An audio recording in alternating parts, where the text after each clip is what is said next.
नमस्कार दोस्तों आज के प्रसंग में हम श्रीमद् भगवत गीता के अध्याय नंबर 7 के श्लोक नंबर 16, श्लोक नंबर 17, श्लोक नंबर 18, श्लोक नंबर 19 और श्लोक नंबर 20 पर ज्ञान की आध्यात्मिक चर्चा करेंगे और इन श्लोकों के वास्तविक भाव को जानकर अपने जीवन में धारण करने योग्य कुछ बातें भी सीखेंगे। दोस्तों, इन 5 श्लोकों में मुख्यतः इस बात का वर्णन है कि इस संसार में भक्ति करने वाले लोगों की भी 4 श्रेणियां हैं। पहले जो व्यक्ति हैं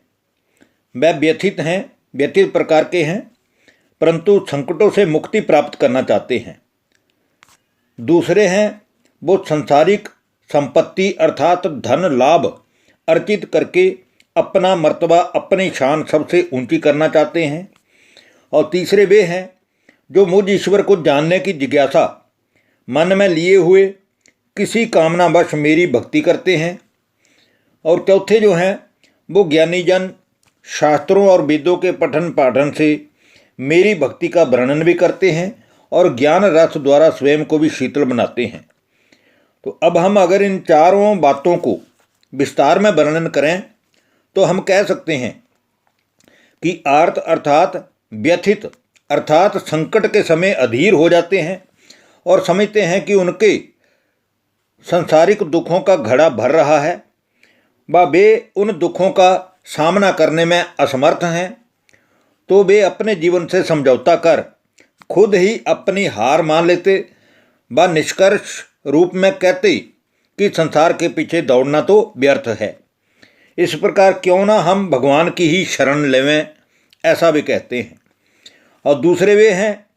जो संसार की संपत्ति की चाह में अमीर बनने के ख्वाब सजाने वाले हैं। कुछ लोग भगवान की शरण इसलिए लेते हैं क्योंकि वे जानते हैं और उनको विश्वास है कि केवल भगवान ही एक ऐसी दिव्य शक्ति है जो हमें धन धान्य सुख संपत्ति सब कुछ प्रदान कर सकती है। तो वह इसलिए भगवान की शरण लेते हैं। और तीसरे टाइप के वे लोग हैं जो जिज्ञासु हैं, अर्थात जिन्होंने परमात्मा के ऐश्वर्य व दिव्य गुण व शक्तियों के बारे में सुना तो है, परंतु उस आध्यात्मिक भाव को अभी तक पूरा जान नहीं पाए हैं। इस कारण जिज्ञासावश वह ईश्वर के बारे में सब कुछ जानने के इच्छुक हैं, जिज्ञासु हैं, और इसी कारण वह ज्ञान अथवा भक्ति द्वारा उन्हें खोजते रहते हैं। और चौथे प्रकार के जो लोग हैं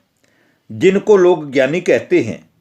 क्योंकि उन्होंने वेद शास्त्रों का बहुत अध्ययन किया हुआ है, पठन पाठन किया हुआ है और वेदों शास्त्रों में ईश्वर द्वारा कही गई बातों को लोगों तक पहुंचाकर वह अपनी आजीविका भी चलाते हैं और दुनिया की नज़रों में ज्ञानी जन भी कहलाते हैं। वे भी एक प्रकार से भगवान के प्रचार प्रसार में लगे हुए भगवान की ही जैसे कि शरण में हैं, ऐसा समझना चाहिए। तो आइए दोस्तों, अब हम बात करते हैं श्रीमद् भगवत गीता के अध्याय नंबर 7 के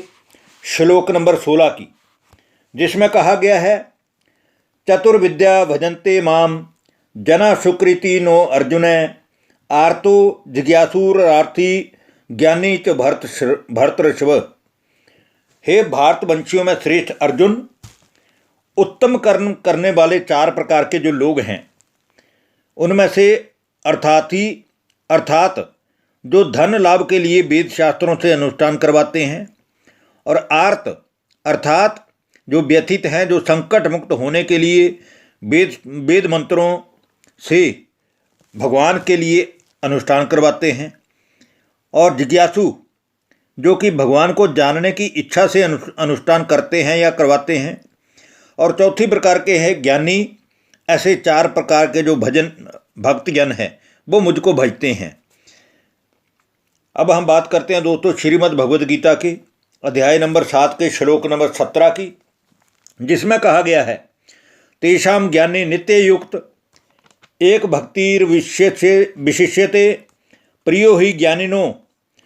अत्यर्थ महम स च मम प्रिय। और उनमें भी नित्य मुझ में ही एकाकी भाव से अर्थात एक मेरी ही याद द्वारा, एक मेरी ही अनन्य भक्ति द्वारा, एक मुझ में ही अनन्य प्रेम के द्वारा जो मुझे भजते हैं वो अति उत्तम हैं, क्योंकि मुझको यथार्थ जानने वाले ज्ञानी को तो मैं अत्यंत प्रिय हूँ और वह ज्ञानी मुझे भी अत्यंत प्रिय है, ऐसा समझना चाहिए। अब हम दोस्तों बात करते हैं श्रीमद् भगवत गीता के 7वें अध्याय के श्लोक नंबर 18 की, जिसमें कहा गया है, उदारा सर्व एवेत ज्ञानी तवात्मैव मे मतम आस्थित स ही युक्तात्मा मामे बानुत्मा गतिम। हे अर्जुन, ये सभी के सभी उदार के ही कारण हैं, परंतु ज्ञानी तो जैसे कि मेरा ही स्वरूप है, ऐसा मेरा मत है, क्योंकि वह मुझ में ही मन बुद्धि वाला है और ज्ञानी है और अति उत्तम राह पकड़कर मेरे ज्ञान दिए गए ज्ञान के द्वारा नियम धारणाओं के ऊपर चलकर मुझ ज्योति स्वरूप परमात्मा को ही याद करता है, ऐसा समझना चाहिए। अब हम दोस्तों आज के इस वीडियो के श्रीमद् भगवत गीता के 7वें अध्याय के श्लोक नंबर 19 पर बात करेंगे, जिसमें कहा गया है, बहुनाम जन्म नामन्ते ज्ञानवानम प्रपद्यते वासुदेव सर्वमिति स महात्मा सुदुर्लभ है। हे अर्जुन, बहुत जन्मों के अंत के भी अंतिम जन्म में फिर से मेरे इस ईश्वरीय ज्ञान को जो प्राप्त कर सब कुछ यथार्थ समझ जाता है कि भगवान के अलावा कोई भी यथार्थ ज्ञान दे नहीं सकता, इसलिए उसकी नज़रों में भगवान ही सब कुछ है। इस प्रकार से जो मुझे भजता है वो करोड़ों लाखों में मिलना अत्यंत दुर्लभ है। अब दोस्तों आज की वीडियो के हम अंतिम श्लोक और श्रीमद् भगवत गीता के 7वें अध्याय के श्लोक नंबर 20 पर बात करेंगे, जिसमें कहा गया है, कामैस्तैर्हत ज्ञानाम प्रपद्यन्ते अन्य देवता तम तम नियमास्थाय प्रकृत्या नियता स्वया। और जो लोग अपनी अपनी इच्छा के अनुसार अपनी अपनी विधि से और अपने अपने स्वभाव से प्रेरित होकर जिस किसी भी देवता का या देवी का भजन करते हैं, पूजन करते हैं, अनुष्ठान करते हैं या तीर्थ यात्राओं पर जाते हैं, वो भी अन्य देवताओं को भजते हैं, लेकिन वे वास्तव में मुझे ही भजते हैं, पर अयथार्थ रीति से भजते हैं, क्योंकि सभी प्रकार से उन देवताओं का भी स्वामी मैं ही हूँ, सभी भक्तों को भक्ति का फल देने वाला मैं ही हूँ, लेकिन जिसमें जिसमें भावना होती है उनके द्वारा मैं उसकी बुद्धि को उनमें ही स्थित कर देता हूँ। इसलिए इनडायरेक्टली वे मुझको ही याद करते हैं, लेकिन जो ज्ञानी महात्मा है, जो ज्ञान द्वारा इस ईश्वरीय ज्ञान द्वारा मुझे जान जाता है और फिर मुझ में ही मन बुद्धि वाला होकर अपना जीवन पवित्र बनाता है और दिव्य गुणों को धारण करता है, वह ज्ञानी तो मुझे अत्यंत प्रिय है। धन्यवाद। नमस्कार दोस्तों।